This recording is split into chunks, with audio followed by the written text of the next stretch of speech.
بسم اللہ الرحمن الرحیم الحمدللہ رب العالمین السلام علیکم 6th class.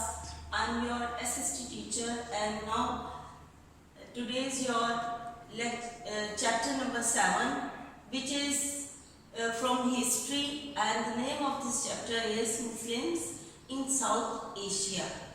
مسلمانوں کی جنوبی ایشیا میں آمد یا مسلمان جنوبی ایشیا میں. And what is the reasons of this invasion? The main object of this chapter is to tell the students about the impacts of Muslim invasions in the subcontinent and spread of Islam. How to spread Islam in subcontinent. After reading this chapter, we come to know how the Islam spread in subcontinent. It spread by Muslims and especially Sufiya Grams and Muslims politicians. First of all, the Arabs were traders and they used to visit different countries for their trade. They also delivered the message of Islam to the people of different areas. The Muslim traders had also settled at the coasts of Sri Lanka and India. عربوں کا پیشہ تجارت تھا، اس لیے وہ دنیا کے مختلف ممالک میں تجارت کی غرض سے آتے جاتے رہتے تھے. وہ ہندوستان سے مال و اسباب کشتیوں اور جہازوں کے ذریعے مصر اور شام تک پہنچاتے تھے. تجارت کی وجہ سے وہاں کے لوگوں کے ساتھ عربوں کے خوشگوار اور گہرے تعلقات قائم ہو چکے تھے. عربوں نے یہاں کے مقامی لوگوں تک اسلام کا پیغام بھی پہنچانا شروع کر دیا تھا. سری لنکا کے ساحل پر بھی مسلمان تاجر آباد تھے. یعنی یہاں سے آپ کو اندازہ ہوگا کہ عربوں کی آمد سے ہی سب کانٹیننٹ، یعنی اس سے پہلے بھی آپ کو اسباق میں بتایا جا چکا، چیپٹرز میں بتایا جا چکا ہے کہ سب کانٹیننٹ انڈیا اور پاکستان جب یہ دونوں آپس میں کمبائن تھے اسے سب کانٹیننٹ کہتے ہیں. اور دیبل جو اور اردو میں اسے بر صغیر یعنی چھوٹا بر یعنی بر اعظم یعنی ایسا ایریا کہتے ہیں. سندھ کے راستے سے مسلمانوں نے عربوں نے یہاں پہ داخلہ کیا اور اس کے بعد یہاں پر ایسے تجارت کرنے کی نیت سے آیا. پھر اس کے بعد مسلمانوں کی یہاں پر آمد سے بادشاہوں اور راجاؤں کے مسلمان راجاؤں کے آنے کے بعد یہاں پر اسلام پھیلنا شروع ہوا. شروع میں آغاز میں تو راجاؤں اور بادشاہوں کے یہاں پر حملہ آور ہونے کے بعد سب سے پہلے ٹیپو محمد بن قاسم کے ذریعے یہ یہاں پر اسلام آیا. پھر اس کے بعد صوفیہ کرام نے اس خطے میں بہت اہم کردار ادا کیا اسلام کو پھیلانے میں. عرب جو تھے وہ یہاں پر سمندر کے راستے داخل ہوئے. The reasons of invasions on Sindh. Sindh پر حملے کی وجوہات کیا تھیں؟ تو حملے کی دو وجوہات اہم جو تھیں وہ تھیں the murder of Sayyid bin Aslam, and the second reason is Muslims ships were flooded by pirates. کہ مسلمانوں کے جو شپس تھے، جو جہاز تھے جو کہ بھرے ہوئے تھے ان کے مال سے، ان کو سمندری لٹیروں نے لوٹ لیا تھا.